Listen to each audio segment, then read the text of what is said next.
It's like 6 songs. Don't let her do something. And plus she's So as I said, I'm Cassandra Morgan. I am a comedian. I'm an actress, entrepreneur, prophetic prayer warrior. I'm a radio host, organizer of women's outreach and children's outreach programs in groups. I'm a mother of 3 sons, the grandmother of a little boy, happily married recently to a man who has never raised his voice at me, never raised his hand at me. He loves me unconditionally, and he supports my every desire. My wonderful husband protects my feelings of my past and continues to keep my future joyous. For 10 years, I was a domestic violence victim, but today I'm a survivor. When I was 21 years old and a new mother of my first son, I was with the father of my child, the man I thought I was going to be with for the rest of my life. And this man gave me my first slap in the face. So this is usually known as the first sign to leave. But I couldn't see that sign due to temporary blindness, which is called fear, or being gullible. My first slap in the face soon escalated. It went through to punching, kicking, stomping, fussing, cutting, stitches, bruises, fractures, doctor's visits, hiding, lying, hating, hurting, and almost dying. By the age of 28 years old, I had 3 sons, and I finally thought about living. So in order to make this happen, I had to work on leaving. With my eyes full of tears and my heart full of fear, I heard the click of a 9mm pressed against my head. I cried out, "Oh Lord, please save me." Click of the trigger. My heart skipped a beat, and everything was like it was frozen in a time warps. Excuse me. I pushed away from him, grabbing my babies to safety, and I prayed for this man who tried to take my life. I promised to forgive this man, and I asked God to forgive him also. I promised never to look back and never to go back. And I prayed and promised God that I would help anyone in this situation. I never looked back and I never went back. So but then God filled my heart with a new joy. He put a song in my heart, and everything that was wrong I had a chance to make right. I stayed in this relationship because I was stupid. I can change him. I want to make him a better man. I can show him how to be a good daddy. I was stupid. I idolized me. And who was I? God? No, I wasn't God. I was trying to do the work of God. But that wasn't my place. My parents gave me the serenity prayer, and that kind of helped me through my relationship. The prayer goes, Lord, grant me the serenity to accept the things I cannot change, the courage to change the things that I can, and the wisdom to know the difference. And I pray that, if anyone is in this situation, don't know how you got there, you still are there, you know someone that is in this situation, that you use the prayer until you can feel it working. So I'm writing a book. It holds all of the secrets to my survival methods and my relationship through domestic violence, how I protected my kids through this, and how my methods probably helped me today. So today I want to speak to you from the subject matter of my book, what my closed eyes can see. And anytime you hear me say that, feel free to close your eyes just so you can imagine what I went through. There are many victims, and so many situations may vary, but domestic violence does not discriminate. I was very young in this relationship, and my parents taught me better. I've witnessed abuse all around me. Whether it was in the family, in the neighborhood, it was all around. I knew better. I was not new to this. My abuser was the father of all 3 of my kids. We were the same age. I'm a few months older. And we were attracted to each other because of our cultures. I was a young lady from Southeast D.C. He was from Jamaica. We used to laugh sometimes because our accents, we couldn't understand each other sometimes. But I was all that he needed. My abuser was not well educated, which made him insecure because he didn't always understand what was going on. So I enrolled him in the school, in the GED program. I tutored him. I told him how to fill out a check, fill out a job application, because I can make him a better man. So someone once told me that if he hits you once, he'll hit you again. And this is so true because the abuse became so regular, I can almost mark it on the calendar. His side of the family saw my abuse, and most of them told me to leave. But I can change it. You think you're camouflaging the truth when people notice and ask you questions. Girl, what happened to your eye? I would say, girl, my kids had 100 Matchbox cars on the floor and I slipped on one of them. But learning to lie probably saved my life. What my closed eyes can see. Do you know how many layers of makeup it takes to cover up a black eye? Can you imagine feeling the weight of a human hand land on your face and cause a buzzing numbness that the ringing in your ear blocks your hearing? Or the loss of an unknown pregnancy due to a kick in the stomach by the other half of its DNA? What my closed eyes can see. If I close my eyes and while I'm shielding myself or bracing the impact of a punch in the face or a kick in the ribs, I once counted 8 lumps in my head. I've been choked on Christmas Day. No matter how much soap or how many times I wash, when someone spits in your face, you never forget. We were like Ike and Tina. The babies came in between the fights. What my closed eyes could see. I would close my eyes so tight and I would zone out so I didn't feel him inside of me. But how do you teach your kids to love the person that hurt you? I even tried to convince myself that he hurts me because that's the way he expresses his love. Black eyes, busted lips, scratches, torn skin, sprained wrists, sprained hands, stitches, fractured elbow, broken ribs, broken toe, bruised collarbones, kicked, choked, stomped, pulled hair, bites, and punches. That's a whole lot of love, huh? What my closed eyes can see. If I'm closing my eyes as I pray to God to help me out of this situation, but when I'm confronted with help, I'm too afraid. It's so embarrassing to go to work with a black eye. My supervisor sat me down one day and tried to talk to me, but I couldn't, because I was too afraid of what was going to happen to him. My doctor, after putting me in a sling for a fractured elbow, gave me a pamphlet with the crisis center on it. He said, you can use this to make the pain go away. I took the pamphlet, but I spoke nothing of my abuse. Why am I protecting the thing that hurts me the most? My abuser made me feel guilty because he had abandonment issues from his mother leaving him as a child. And he felt that I was going to do the same thing. After most of our fights, came the apologies, which usually started with, it's all your fault, and ended with, you're the reason why this happened. I was brainwashed into believing that I was causing this.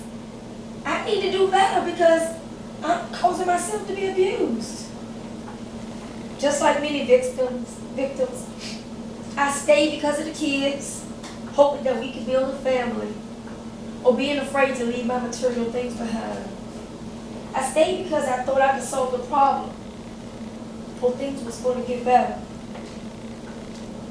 What my closed eyes could see. I would close my eyes and pray and meditate on what I should do. So I started thinking. I started to fight back. So he got the cuts and bruises and stitches. I can remember taking a C&P telephone and knocking him out. And as I looked at his blood-stained head, I felt guilty because now I was the abuser. There were times that I would just initiate the fights because I just wanted to get it over with. So in defending myself, it made me turn into an abuser. That wasn't the solution. So I had to think of a way to keep us both from hurting each other. So I found these vices. Anything that would keep him away. And he loved money. So I would keep cash on me all the time. And right before the fight got real bad, I would pull it out. Or I would hide it, tuck it away like I was trying to hide it, but I would keep it in plain sight. And just like Jekyll and Hyde, he would calm down. More than the love of money, he loved women. I pretended not to know, but I basically dressed him and gave him spending money for whomever was his date for that night. Knowing he had multiple sex partners, I had to protect myself. So I would put on a panty shield, act like I had my cycle. Or I would pretend to be sick. He couldn't stand a sick woman. Learning to lie may have saved my life. My kids have seen and heard so much, so I had to teach them how to lie to their daddy. I had to teach them how to memorize numbers and names, or how to call 911. I taught them how to hide in the house or to get out and go get help. The majority of my abuse was physical and verbal. And I actually feel like the verbal was worse because bruises, they can heal. Pain will go away. But when a person calls you such a harsh name, it can cut you like a knife. You never forget it. What my closed eyes could see. When I would hear these horrible words, I would just close my eyes and try to block them from my head so they wouldn't hurt. Worthless, stupid, skinny, ugly, dumb, whore, slut, bitch, thief, wicked, no good, wretch, dog, witch. The breaking point of my relationship, I got a phone call from a 20-year-old. By this time, I was almost 30. This 20-year-old woman told me she was 6 months pregnant by my abuser. Then she described my house inside and out, all the way down to the comfort of my bed. She knew my work schedule, and she had already been around my kids. I was done. I confronted him about it, and I asked him to leave. I got a stay-away order, but he didn't stay away. First time he broke in my house, it was for money. The second time, he was determined that he was not going to live without me, and I was not leaving him. He flattened all 4 tires on my car, and he wrecked our home. He fought me in front of my children, and he raped me. He came to my job, and that supervisor that offered me help, she knew just what to do. She called the police. Then he kidnapped my children, took them to Florida for 4 days. I had charges against him for assault, rape, and kidnapping. He was afraid to go to jail because he was going to get deported. So he came and broke in again, threatening me, trying to make me drop the charges. He told me he couldn't live without me. My kids heard the commotion and ran next door to the neighbors. He was like a deranged maniac. He told me that he would kill me before he would lose me. He pulled out a gun and pointed it at me. I tried to run, but he blocked me into a corner. I started to talk to him, and I tried to persuade him that I would drop the charges. And then I looked up and I saw my oldest son come back in the house. He saw his father with the gun pointing to my hand, and he ran back out. I started to speak real calmly, tried to calm down. I told him I loved him, and we could start over. I was telling him every lie I could think of. And continuously I just prayed. until the police would come. I started to tell him how much God loved him and how God would forgive him. He squeezed both of our heads together. He pulled the trigger, click. But I was still here. I freed myself and I ran away. He ran away also, but the police found him the next day. Near the end of this, I found out that my abuser had been abused by his uncles. And that's the only way he knew how to resolve problems. My oldest son saw his father put this gun to my head. And do you know, in court they wouldn't let him be a witness because they said children could be coached. The charges were dropped because it was his first offense. Some of the evidence was inadmissible. And then me fighting back, I had a wooden spoon in my defense that I was, poking him with, trying to get away from him. They found me to be just as much a danger to him with a spoon. So I said, I'm glad I didn't try to shoot him with the spoon. The results that I received in court gave me the ambition to share my story. I felt that if other women knew about what I went through, that they would know that they are not alone. So ladies, I just want you to know that my story leads me to a story in the Bible. And when I read Jeremiah 6, it talked about the potter's house and how the potter was working on the clay. And I'm the clay. In the hands of God is the potter. If my closed eyes could see, I could see God's hands shaping me and remolding me and turning me into something new, whether it's be a plate or a bowl or a vase. But the hands of God are all on me. And once He's able to make it into some kind of instrument, whether it's a dish or a vase or pitcher that can hold something, it now serves a purpose. It can hold, it can store. And once that clay is done, the potter has to put it in a kilt, which is fire. It sounds like he wants to destroy it. But no, it's an uncomfortable place. Sometimes we go through uncomfortable situations, places that we don't want to go to. So this fire is hot, but this fire is there to protect you. It's the fire. It's the armor of God, God's Holy Ghost. So this fire is putting this protection around this instrument, and it's making it stronger. It's putting a covering around it. But when it comes out, the potter has to polish it up. And then it has this brassy look to it. And it's new. Don't you know God won't be finished with you yet? Because you can put it right back into that kilt, right back into the fire. And the blazing fire, this hot fire all around it, is like God's grace and mercy all around you. And this time the potter is just turning it and turning it. So this instrument can get this fire all over every part of his body. And when it comes out, it's covered with soot again.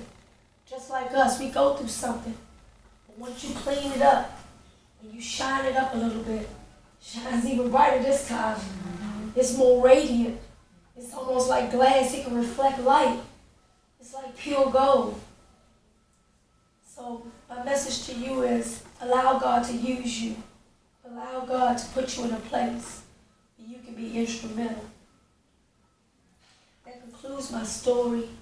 I do have statistics, but I would like to know if anybody has any questions. I would love to answer anything you want to know about my life.